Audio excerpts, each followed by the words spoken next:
Welcome to Glycomimetics. So we're based in Rockville, Maryland. We have about 65 employees, and we're focused on developing drugs with a specialized type of chemistry that we're now using to target mostly diseases of the blood, in particular a form of leukemia that's very severe. We have that drug now in 2 advanced studies, and we're really very excited about the prospect for that, hopefully to be able to deliver something that would improve the lives of people who are dealing with leukemia.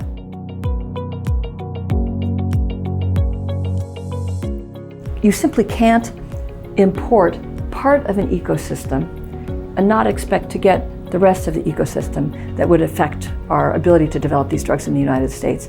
And to explain that a bit further, the United States leads biotechnology drug development because we have the people here who have the skills and the vision, we have the resources that can be invested, and we have the incentives to encourage people to invest those resources. If we change the incentive by importing these price controls, the Congressional Budget Office did an independent analysis showing that we would actually decrease the number of new treatments that are available to patients in the United States.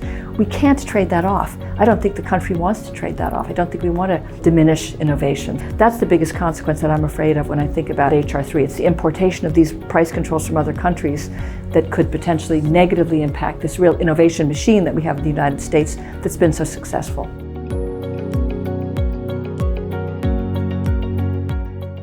I would suggest voting no on this, but importantly, I would say we do have proposals to address the core problem that we all agree needs to be fixed, which is that patients need to have access at a cost that they can afford.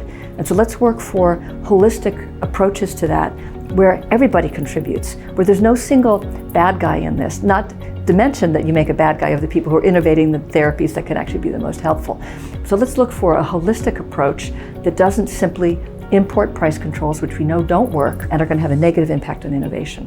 The other thing I think is important in this debate is to recognize that one of the benefits that we have been able to achieve in the United States through the innovation that we've driven and through the whole ecosystem for drug development is that in the United States, patients have access to more novel drugs than they do in other countries.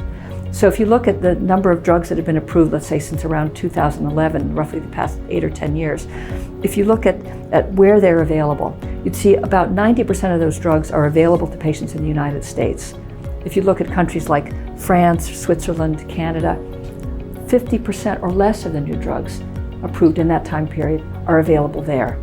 We don't want that situation in the United States. We want both the innovation and the access to innovation. And I think we can accomplish both of those, but not through importing price controls.